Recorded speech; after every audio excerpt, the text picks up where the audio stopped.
All right, welcome in GC Live Monday edition. And today, Wes, going to be wrapping up a huge Gamecocks win over Kentucky. Of course, we're brought to you, as always, by our friend Clint Hammond of CMG Home Loans. ClintHammond.com, 803-422-6797.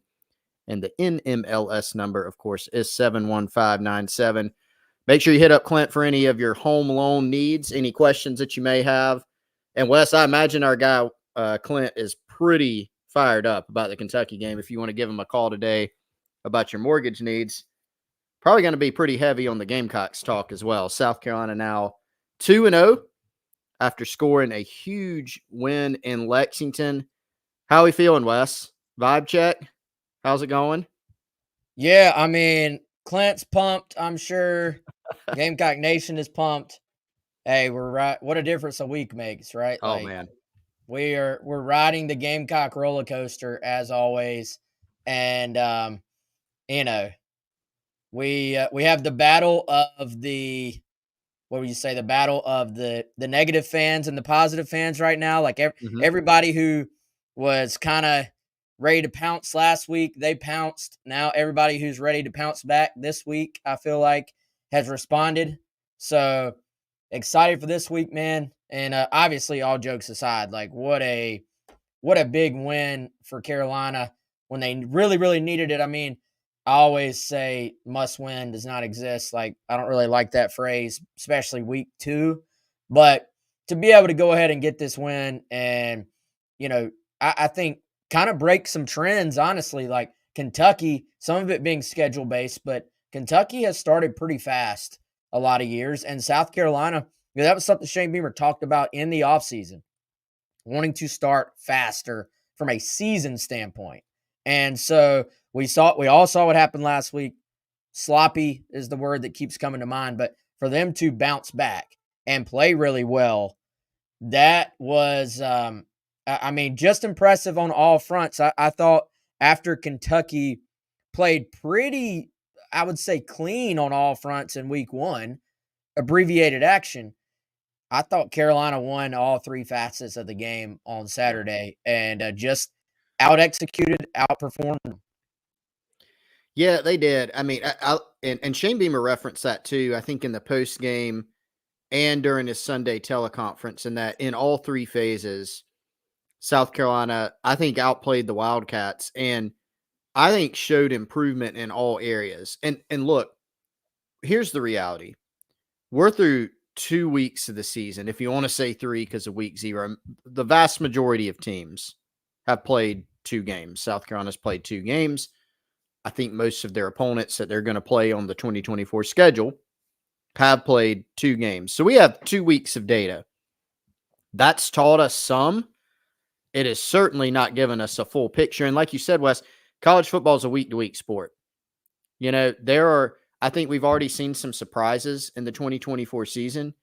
We've seen some teams that we don't really know how good they are, how bad they are in between, right? South Carolina had a very sloppy performance. They won, which is the most important part. Game 1, won game 2 handily. Shane Beamer mentioned, and I totally agree with him, it's kind of exciting because you think this team could play a good bit better. Like offensively, they didn't play great in that game, but they scored 31 points. One of those was a pick 6. So you put up some points. You perform better in week 2 on the road against a better defense than you did in week 1. That's progress. Does that mean they're going to go out and do it against LSU? Quite frankly, I don't have a clue. I have no idea. But I think if you look across college football and some of the things that have happened, it's pretty evident we're still trying to get a handle on this thing from a national landscape, an SEC landscape. There's some teams that look elite. A lot of them past that, there seems to be a whole lot of parity, right? So, to keep the main thing and not get too off track, huge win for South Carolina to go out there. I think confidence building win. Um, I think we'll probably spend time on all 3 phases, but let's start defensively, right?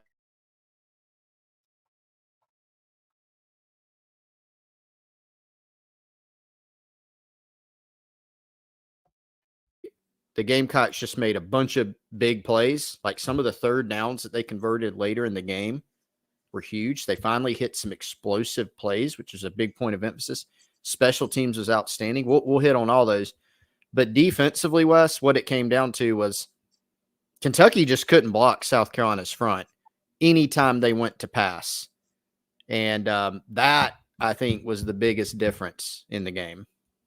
Yeah, I think clearly Carolina just kind of bullied them up front. I thought Kentucky had some success in the running game, especially early on. And, I'll be honest, as the game is kind of playing out, I was like, Kentucky is going to keep going back to that well. Like they were having some run success inside. And they just were never able to sort of translate that to success in the passing game.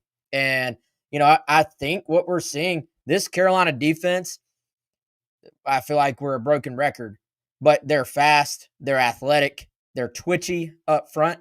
And, I go back to the every game stand on its own merit thought and to it's a game of matchups. So you may look fast, athletic, twitchy against one opponent, but then you don't against a different opponent because they kind of expose you, or maybe they're more athletic or more fast or more twitchy.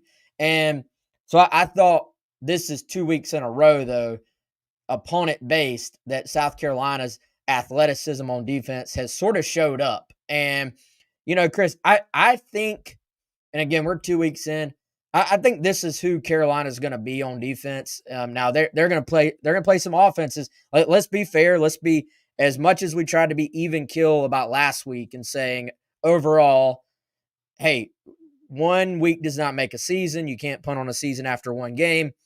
Let's not get too caught up in this win either. Like the old Lou Holtz thing of you're never as bad as you look, you're never as good as you look. I mean, it is true every single time in football. Promise you. So could that game have gone differently and been much closer than we thought, or than it ended up being? Absolutely, it could have. So credit them for making the plays, but as a group, let's try to keep it a little bit more even kill than we're used to around here. And, Chris, I would say, though, for this defense, I think there will be times that you're going to see them give up those little chunk plays in the running game. And they're really not your chunk plays like 10, 15, 20 yards. I'm talking more 7, 8, stuff like that. But I think their athleticism up front and just their ability to get off blocks also allows them to create some of those negative plays, some of those plays that gets an opponent off their down and distance projections. And, so I think for Carolina, this defense, when they can get teams in third and longs and passing situations, much like they did against Kentucky, I mean, they're 2 for 2 on teams just absolutely not being able to block them. Like, will there be fronts that give them a little bit more of a threat up front in terms of being able to pass protect? Obviously, but 2 for 2 in that realm. And I mean, it was relentless, dude. Like, let's give credit. Like, this was a deep group. I thought Clayton White called a great game. And I thought they mixed it up just enough. Like, it would have been kind of easy to say, all right, let's just rush 4 guys. We're getting pressure. Let's just sit back. But I thought he was just aggressive enough. Like, it wasn't that they were overly aggressive, but there was an early, trying to think of when the situation was, Chris. There was a 3rd and long, and it was when it was kind of obvious already that the Carolina defense was taking control of this game. And they did that little like double mug where you have both linebackers in the A gap, and it's 3rd and long. And I'm like, oh, that's going to be a simulated pressure. Like they're making Kentucky account for those 2 guys, and then they're going to drop back, which is something Carolina does quite a bit of. And no, they just, I mean, they sent 6 guys. It looked like a zero pressure on a 3rd and long, which I think Kentucky's probably thinking, oh, they're getting pressure with 4. They're not going to add on additional guys in this situation. But so I thought they did just enough. They were blitzing Vakari Swain, who I want to get to at some point. They were blitzing him off the edge from cornerback spot. Like it wasn't an overly aggressive to where you're like, that's a little reckless, but it was more like, we're going to do just enough different things to keep them guessing while simultaneously knowing we can rush for, at times, Chris, rush 3 and get pressure. Yeah, it really was.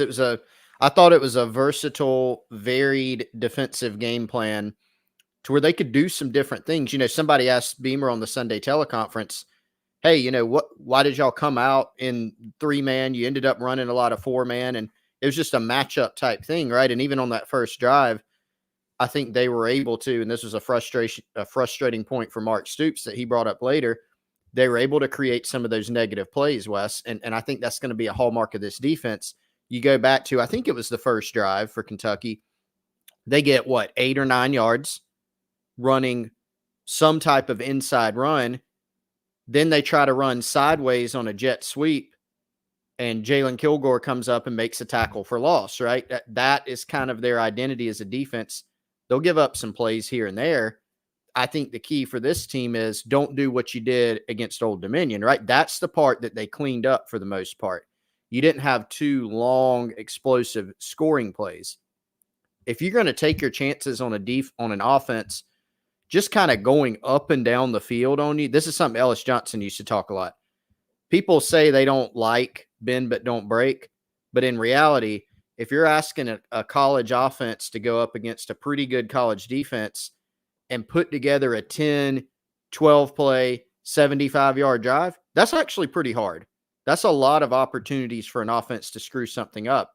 And so we saw Kentucky put together, really, Wes, I think one good drive. It's when they ran the ball like 10, 12 straight times. They drove it down, but South Carolina was able to keep them out of the end zone. They were able to string together some big negative plays for Kentucky. A lot of those throughout the day were penalties. Now, the OC Bush Hampton, who we said good things about going into this game, Mark Stoops, who I think we say nice things about how Mark Stoops prepares his team, things like that. They wanted to talk about self-inflicted wounds a lot. Most of those were caused by South Carolina.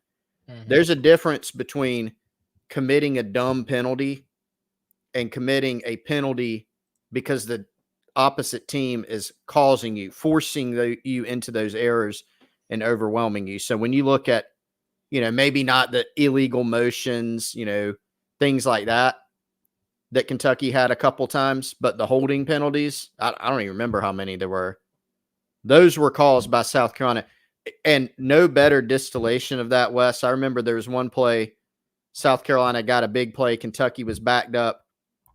You had Kyle Kennard and Dylan Stewart both getting off the ground, putting their hands up because they got held. They both got held on the same play.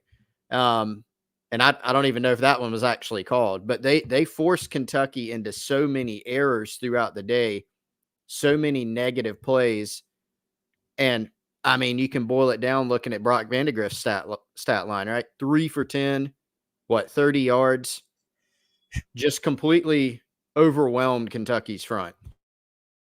That's one of the best stat lines I've ever seen for a Carolina defense, to do that to a quarterback, in a long time, man. So that was impressive. Even when you go back and look, I felt like Kentucky would maybe look back at this box score and be like, hey, maybe we should have just ran the ball up the middle the entire game and just see what happens. But I think a big part of Carolina being able to win the game and kind of put the game away, in my opinion, was that the offense, and I don't want to quite get away from the defense yet, so we'll get to offense in a second, but the offense was able to sort of stack on and add on in the third quarter, as opposed to this just being a defensive slugfest. I think if it's a defensive slugfest, if I'm Kentucky, I'm going to say, look, we're just going to grind this thing out. We're going to go 90% run and barely throw the ball and see what happens.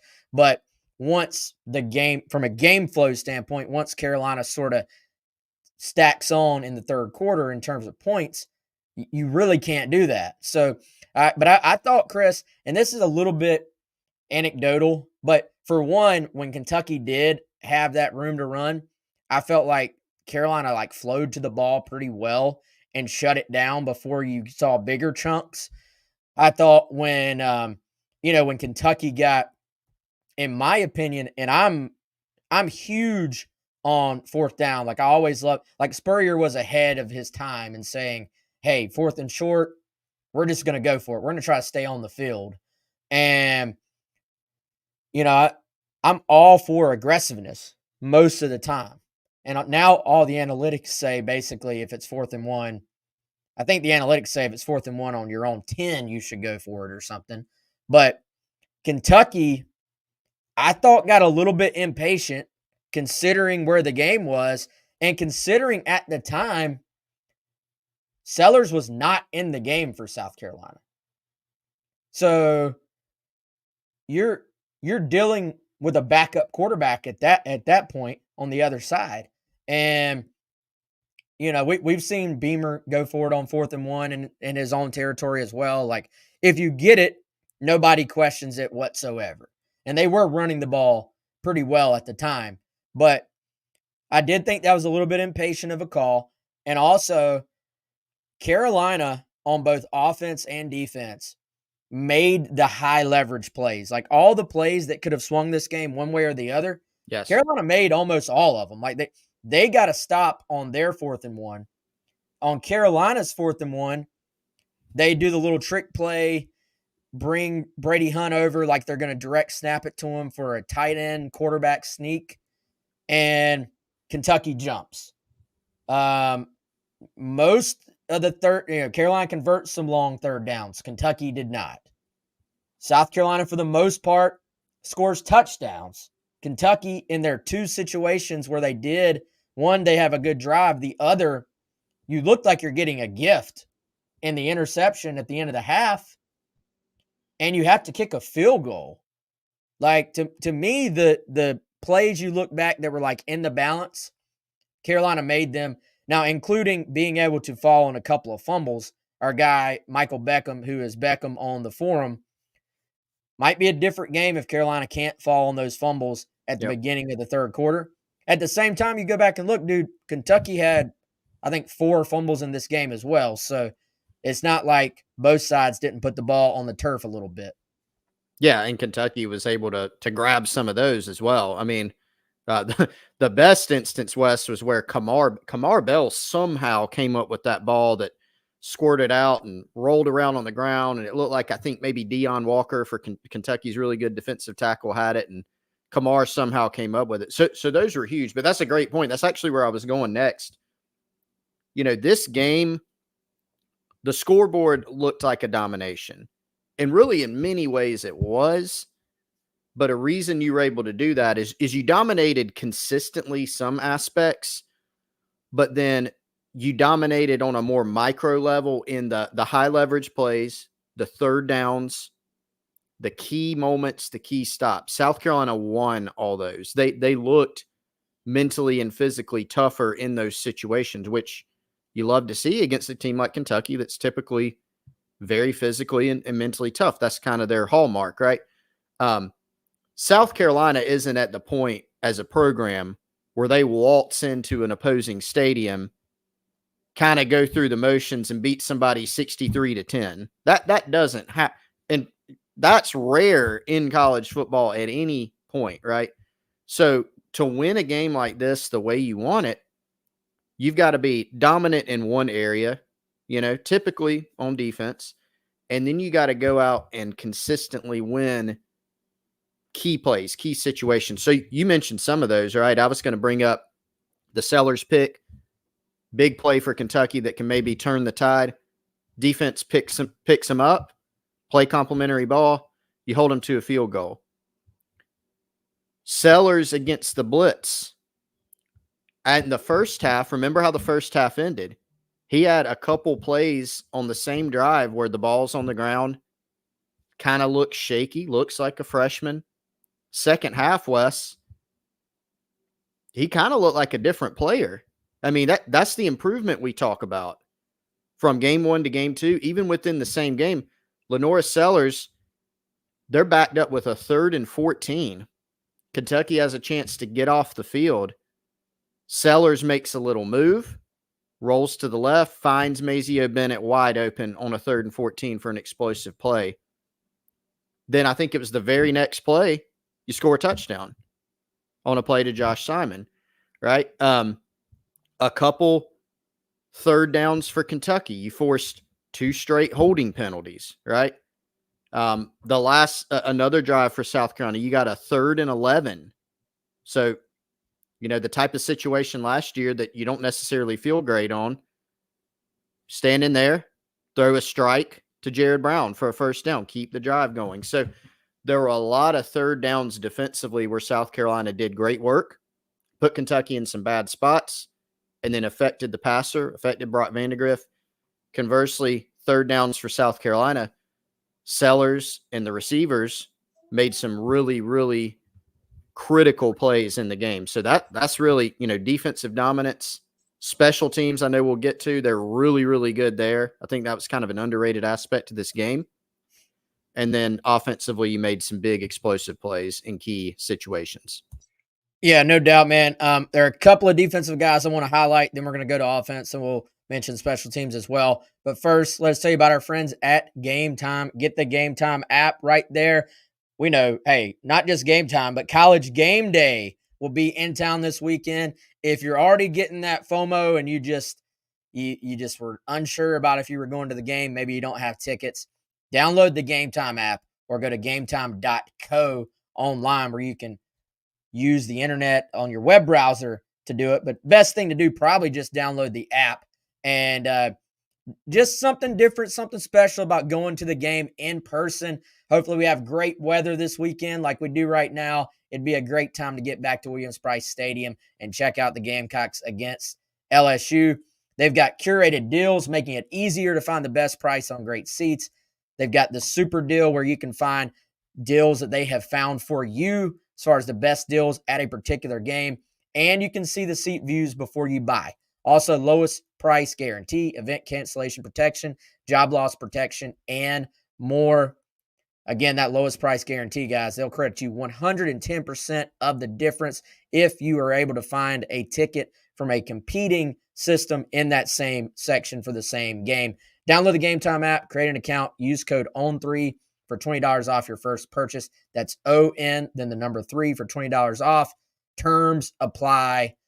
Download Game Time today. Last minute tickets, lowest price, guaranteed. Shout out to Game Time for being a sponsor on our show. Chris, we got to turn the page to offense, but quickly, Dylan Stewart, 2 for 2, still a freak, still a stud. I mean, we saw it. Dude, at one point, you talk about Kennard and Stewart getting held at the same time.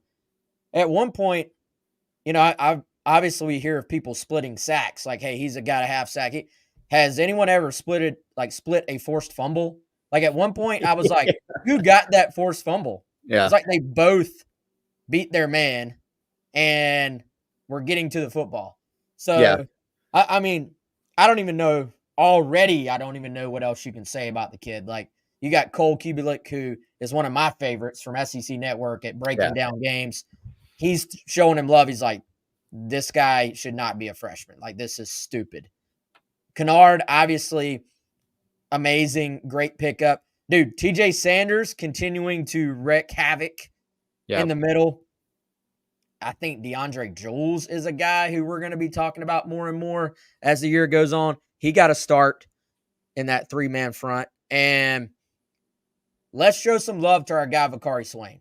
Because, hey, Lord knows we've been talking about Vakari Swain since he committed. We've been wondering, when does that proverbial light switch kind of go on in terms of we're not at practice very often? When, the athleticism has been there. When does it flip to the point that the coaching staff says, hey, we're comfortable putting this guy on the field a lot? Redshirted last year, was in the mix to start, but Judge Collier beats him out this year. But, Chris, I'm going to go ahead and take it as a sign that the switch has been flipped for Swain. He was on the field in the first quarter, most extensive action of his young career. And, dude, this kid was active. Like, they're blitzing him off the edge. I think he's got a fantastic skill set for that exact situation because to be a corner, he comes flying in there, man. And he's so twitchy that if you're a running back trying to pick up that cornerback blitz and Vicari's coming in there with such, I would say, force, but also a kind of determination, it felt like, it's really hard to kind of pick that up and keep your technique and square him up. So I think, we've talked about all the different depth areas on this defense. Secondary, we were kind of going, all right, do they have enough depth in the secondary? I think we're seeing a corner in Vicari emerge as a guy who is going to play quite a bit. And I'm not going to be surprised, man, if he pushes for a starting job potentially. Now, I think Judge has played well too, so it's like a good problem to have. It's not that Collier has not played well. It seems like he actually has, but it's always good when somebody else is pushing too. Gamecocks got a couple interceptions on the day with the Nicky pick 6, the Jalen Kilgore pick, almost threw a couple others. One of them was kind of would have had a chance to be a pick 6. They're backed up. Vandegrift throws it. 2 Gamecock defenders kind of collide a little bit. Ball squirts out. And another one, didn't really look like it was going to have a chance to be picked. It looked more like an incomplete pass. But out of nowhere, seemingly comes Swain diving for it, and he got a lot closer than you would think. He's just so I love the word. I mean, that's exactly what he is. Super twitchy, just athletically. He's almost like a maybe on a smaller level a little bit, but he's like the Dylan Stewart of the defensive secondary, and that he just does things where you're like, how does he do that, right? I think, Wes, another thing, and I know we have to move on to offense special teams, but real quick, the depth up front defensively, Shane Beamer made it very clear going into this game, hey, I want to rotate our guys more. We saw that. We saw Fred J.R. Johnson get in. Golly, Kamara played more. Up front, even JT Gear, who started game 1, didn't play in this one, but you saw Goodwine more at defensive tackle. You saw Jules a little more as a percentage, right? You saw Gilbert Edmond played a good bit. Like, you saw more rotation. Brian Thomas Jr. did some good things, played, I think, 20-something snaps. So they were able to stay really, really fresh. And that it showed. It showed. Kentucky just couldn't handle him. Stewart, man, what can you say? He's just special. I mean, not only what I didn't anticipate, Wes, I anticipated him being very, very athletic and a good pass rusher even in year 1. The array of moves that he has, I did not see coming. Like, did not know he had all that in the bag, and he does. And it's been fun to watch. Yeah, he's got moves. He's got that bend where he just gets underneath the offensive tackle. And then, I mean, dude, I'm ready to see him against maybe a couple of projected big-time picks and just see what happens, because this dude has uncanny power as well for somebody who still is obviously going to get bigger and stronger in terms of his frame. But I don't know, man. Some guys' muscles are just different. Like, they just their explosiveness, it's just like Beamer said, this guy was God blessed basically with quite a bit of just additional talent. So, trying to think, I'm sure we're missing some guys on defense. It was a team effort on that side, but we do need to move on. And by the way, those plays you're talking about, that were all kind of in a row where you almost had the Vicari diving interception. The other one, I think JR and OD were both kind of going for the ball and probably saw each other out of the peripheral, but also were probably so shocked that the ball was just floated their way. Yeah. It looked kind of like, I don't know if any of y'all, I'm sure some of you have like gotten back into the NCAA football game. It looked kind of like when you panic and somebody's about to sack your quarterback and you just hit a random button and you're just like tapping it. So you just float the ball Yeah. into, like, they had him hitting random square. So he was seeing ghosts to an extent, but some of it was not ghosts. It was just, they were there. They were real. Yes. Very, very real. Hey, one more thing, Wes, before we move on. You mentioned earlier that there will be some greater tests for the Gamecocks this week. Will Campbell from LSU, fun to watch. Probably the best offensive tackle in the country. So we'll see some matchups, Kyle Kennard, Dylan Stewart, etc. There might be, if Carolina gets some wins against him, woo, he's really, really good. Early tease. Early tease.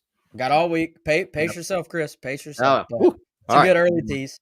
Good Yep. early tease. All right, for real, we're going to talk offense. Got to start with Sellers.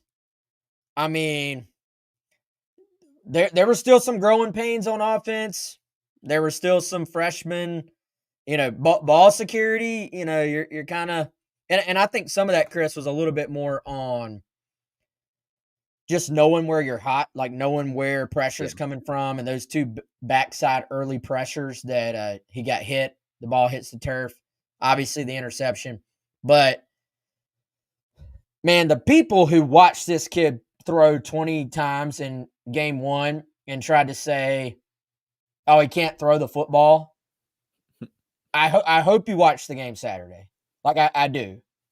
And you should probably just look in the mirror on that, because even Desmond Howard, who knows better, throws in that comment basically saying Sellers can't throw the football because he probably watched 3 clips from the Old Dominion game. And, dude, I thought he stood in there and threw some darts. There was an early completion to Jared Brown over the middle. There was a later completion on like a little comeback route on the sideline to Jared Brown on a 3rd down that was right in front of the sticks for a first. We saw, of course, the scramble play to Mazio. We saw the design rollout to Mazio for the first touchdown. We saw the scramble play to Mazio on 3rd down for a first down. We saw a dime to Joshua Simon on the other touchdown, and just looked like a completely different person in terms of his confidence standing in there and throwing the football. I think the sky is still the limit for this dude, man. What does it look like in game 4, game 5, game 6 as he continues to get more and more comfortable? But you saw it Saturday. Like, you saw the flashes of everything people have seen in practice for the last year. A lot of the people, Wes, that were raving about Dylan Stewart to us in preseason and spring even, right? And look, Lenore Sellers was on this roster last year, but Dylan Stewart, Lenore Sellers, spring, summer, preseason, those 3 kind of phases leading up to this year. Who are 2 of the people that we heard the most about? It was Dylan Stewart and Lenore Sellers. So these people that we're talking to are seeing the same things. To me, that means something, right? That doesn't necessarily mean Sellers is going to have the same impact in game 1 or throughout the year as Dylan Stewart. And they play very different positions. And no disrespect to edge, defensive end, it's a hard position. They all are in football. Quarterback's the hardest position on the field. Touch the ball every play. Very difficult to play at this level. You would figure the learning curve was greater for a quarterback, but the talent is there. And I think in the first 2 games, that's all we have. We have seen from Sellers glimpses of, oh, okay, that's why everybody is so high on him. And we've seen examples of he's still a young quarterback, right? But I also think that we've seen a jump from week 1 to week 2. I can't properly credit. I think somebody on X on Twitter said Sellers got 15% better from game 1 to game 2. That's kind of a good way to think about it, right? I think, Wes, he got better from first half to second half against Kentucky. And so I think you probably have to credit, if we're going to credit the staff negatively when things go wrong. If a guy plays better within the same game, I think you credit they did make some adjustments in the run game, and I think they adjusted some things with how they were having Lenoris administer the game as well. But at the end of the day, you just referenced two of those plays: the sticks throw to Jared Brown, the scramble play to Mazio. Those are on 3rd and 11 and 3rd and 14, respectively. Tough downs in this league for a redshirt freshman quarterback who had taken some lumps earlier in the game, and he came through. So I think he's continued to show flashes, and he's going to be better. What we saw against Old Dominion is probably the quote-unquote worst version of Lenoris we'll see. That doesn't mean he won't have bad games in his future at Carolina against elite defenses. But he'll continue to grow, and I think we saw that, even within this game against Kentucky. Yeah, and I think maybe the first half looks a little bit different if he doesn't have to come out with the injury. Like, I think that kind of disjointed the offense a little bit and kept them from finding a rhythm. Now, I thought having a guy like Robbie who can just go in there and you at least know he's got experience and, he knows how to run an offense, that you do have a guy that's kind of a little bit of a veteran. I think that's helpful, but it was obvious, like, you kind of did lose that ability to throw the ball in tight windows that you trust Sellers to do. And I mean, even just his mechanics were like the confidence in which he threw the football, very deliberate, but also, not too robotic. I thought, man, that's what we thought we were going to see from Sellers this year. And you started to see a glimpse of that. And yeah, to your other point, I did not think it was a great game plan offensively last week against ODU. I think the other side, you got to credit Dow Loggins for scheming up some plays that were what I would honestly call like scheme wins, where like sometimes you look at it, you're like, that's a player win, and player just made a play. Other times, now, do the players still have to execute it? Of course they do. It's always kind of a collaboration. But the first touchdown, does that look like a coverage bust? Yes, but was that coverage bust because of the play design against that particular defense? Yes. The throw to the touchdown in the second half, touchdown throw in the second half to Simon, that was them knowing what look they were getting and attacking it the proper way. Yep. And so I thought they did a great job of having, like, those are probably, Chris, your plays that you have repped in practice for these specific situations against this specific defense and have put in to attack them, because Kentucky, they're going to play a lot of zone. And a lot of times it's going to be like Sellers talked about. It's single high safety, which you call middle of the field closed, which means there are certain areas you have to attack those zone areas. Well, I thought they did a great job of using motion to overload Kentucky's defense. And if you look at the throw to Mazio for the touchdown, there was some window dressing on that thing where you kind of do a simulated fake one way, then you roll Sellers back against his body to his left. You have basically like a scissors route, it looked like, with a post on the outside, a corner on the inside. But you also brought Josh Simon over in motion to be that flat guy, which holds some of those zone defenders underneath, which helps to open that up. The touchdown throw, it looked like basically a 4 verticals that you're running out of trips, though, and it's a switch 4 verticals. So you're motioning, and I wish we could just play it, but we'll get dinged on YouTube. And so if you want to kind of do the companion watch-along thing, open up another window, go search for SF Cocking on YouTube, and look at the touchdown throw to Simon, which, by the way, deep cut. I love the conspiracy theory. I'm not going to say it. I love the conspiracy theory about who SF Cocking, who posts the videos every single week. Me too. I love the conspiracy theory about who that is. That's a story for down the line, I think. So go back and look, though. You know you're getting zone. You're probably getting cover 3. And they motion Simon over into trips. But then it's not just 4 verts out of trips. It's a 4 verts switch, which means rather than those guys staying, so 4 verts, there's 1,000 variations of it, but it's literally 4 vertical routes, but they're adjusting based on the defense. Motion and trips. Instead of just everybody getting vertical, Simon switches with what you would call, from a defensive standpoint, the number 2 receiver, counting from the outside, 1, 2, 3. Well, now Simon becomes the 2, and the other guy becomes the 3, which opens up that window. And then a little bit of a veteran presence about this throw as well, Chris. Sellers doesn't just throw it to him. He anticipates where he's going to be, and then he throws it to the outside.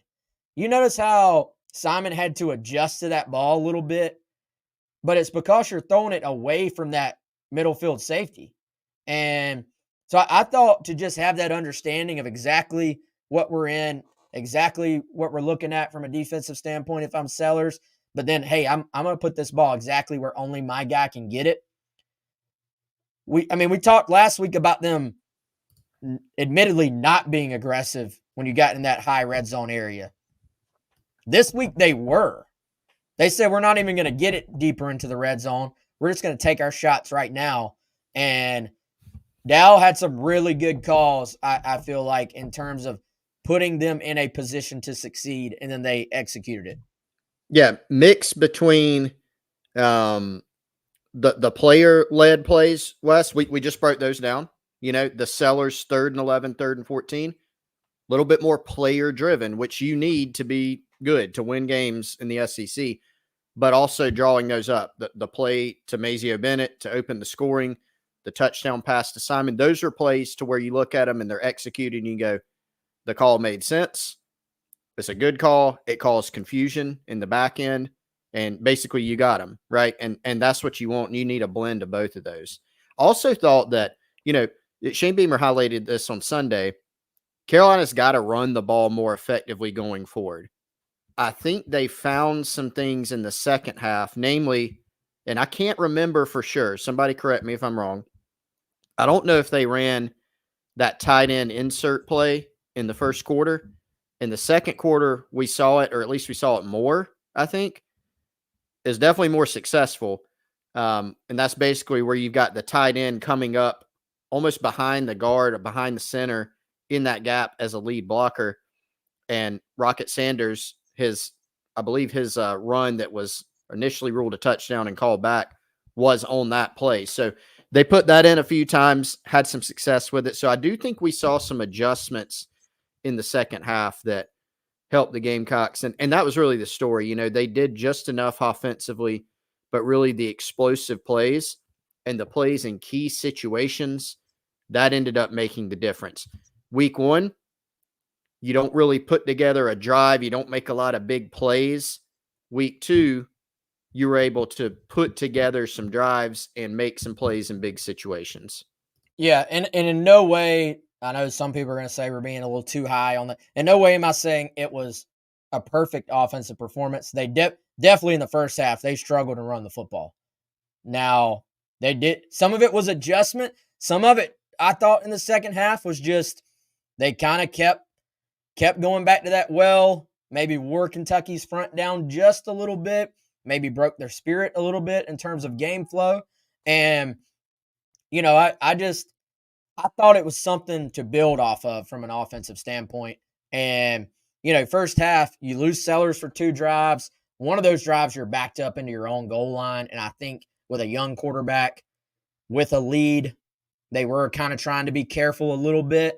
So I thought the first half got derailed just a little bit by that. But I liked that they let Sellers continue to throw on first down. Like after the interception to end the half, and after the ball security issues on the first couple of plays of the second half, they still knew, hey, Sellers is going to have to throw the ball to win this game. We're going to have success in the passing game to win this game. And so that's exactly what they did. Like, I really thought there were some things to build off of. Now, Kubelik, again, I lean on him. I watch what he says. I read what he says, or listen to what he says, I should say, on his podcast. He said, hey, guys, O-line's still got to keep getting better. And I tend to agree with that. I think it's one of those things. It's the truth is in between. It's not one of those things where, people want to be like, oh, the O-line's terrible. That's not the case. But can you say they need to keep coming on if you're going to be successful this year? I think, yes, you do. But in terms of us starting to see what this offense could be, there were some good signs this week. And you have Mazio making a couple plays for you. You have Jared Brown making a couple plays for you. You have Michael Smith, who continues to come along. You can tell they were making an effort to get him the football. Josh Simon, of course. Those are your main receiving targets right now. I still, Dre Jacobs did have a nice catch that got wiped out by a hold. So I think you start to see what this thing may look like in terms of your weapons you can count on. And we'll see if they can just kind of bring those guys along and get better and better. But certainly we're more comfortable in what they were doing. Chris, we got about 5 minutes here, man. We got to talk special teams as well. That was billed as a strength for Kentucky coming in. Mm-hmm. Kai Kroger, awesome. Punted the ball great. But how about the coverage units, man? Yeah. They did not shy away from Berrien. Like they said, we're going to kick the ball.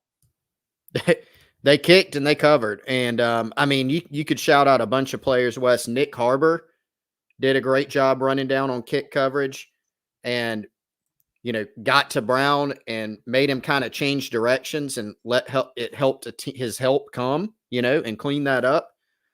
Maurice Brown had a big tackle early.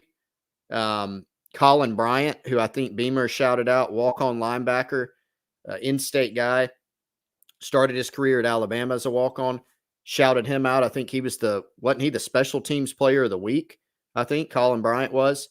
So, he did a great job. Punt coverage was really good with Jamori Macklin back there. But Wes, the KSR guys told us, hey, Berrien Brown, he has 4 career kick return touchdowns, which I think is tied for the most in the SEC ever for a career. About 1 in 8 have gone back from a touchdown, and they kicked to him several times, obviously. And it was almost amazing to watch. Okay, here's the ball. You kick to him, and here comes a cavalry of Gamecocks. And they just did a great job, and that was an underrated part, I think, of the day. And Kai Kroger was outstanding punting the football. Yeah, and dude, you could even see how dynamic he was. Like he was making a couple of guys miss, but Carolina just had so many guys down there that he's having to work for every yard. Like there were a couple of those where I was like, he might be about to break this thing, but just they had so many guys down there that I thought that was a good sign, man. Obviously, Joe D is as well respected as they come in the special teams world. But going from one guy, Pete Limbo, who's been so good, to somebody new, are there going to be some growing pains? Or are there going to be some things where there's a transition period? You don't know. And so those guys deserve a lot of credit. And for a guy who was a question mark, Alex Herrera, credit this kid, man. 3 for 4 in week 1. Hits his field goal in week 2. Has been perfect on PATs. Hey, looks calm, comfortable. Looks like a guy who's been kicking for 4 years, to be honest with you. So I don't want to put too much stock in a couple of games, but we got to give that guy a lot of credit because we've seen kickers who were billed to be the next guy and then go out there and the mental pressure is just too much for them. And so they struggle to perform. Herrera, tons of credit to him. Yeah, he's done a really good job, man. 3 for 4 in game 1. He missed one in that 40 to 49 yard range. So I don't think you ding him too much there. That's the biggest thing is when you put a kicker in, there are some guys that are special. You put them in, you say, hey, this is a 50-something yarder. We feel pretty decent about it, right? Generally you want your kickers to make those kicks that should be made at this level. Anything beyond that, and you've kind of got a bonus on your hands, I think, where you might have a difference-making type guy, and South Carolina's had some of those. Now, there's still a lot of season left to play. There might be some longer, bigger kicks, higher leverage kicks that Herrera gets put in, but so far, so good on that front, and kudos to him and credit to him for sure. No doubt. All right, y'all, we're going to get out of here. Again, he is Chris. I am Wes. Hopefully y'all have enjoyed our second of the early editions of GC Live, as we keep telling you. And hopefully, I'm so used to putting 2 o'clock that I scheduled this thing on YouTube for 2 o'clock. It was supposed to be 9 a.m., which is, of course, when we actually did it. And so from now on, every Monday, unless you hear different, unless we have something going on, every Monday, we will do 9 a.m. reaction to whatever happened on Saturday. So next Monday, we'll be reacting to South Carolina versus LSU. And then the rest of the week, you can count on that 2 p.m. slot. Tuesday, 2 p.m., it'll be me and Chris talking about the Beamer press conference. Wednesday, 2 p.m., it'll be Jack and Kendall. And then 4 o'clock, or on Thursday at 2 p.m. That's what I get for doing 2 things at once. Thursday, 2 p.m., Chris, me, and most weeks a guest if we can pull it in terms of from the opponent's media coverage. So be on the lookout for all that here on GC Live. Big week in Gamecock Nation. Lots going on the recruiting side. Be on the lookout for that on GamecockCentral.com. And we have a special going on right now. If you're not a member, 50% off. Use the code SPURSUP on Gamecock Central to get 50% off an annual subscription if you're not a subscriber already. But yeah, big week, game day in town, LSU in town, South Carolina looking to improve to 3-0 on the young season. We'll have complete coverage for you here on GC Live and on Gamecock Central. For Chris, I'm Wes, and we'll see you Tuesday.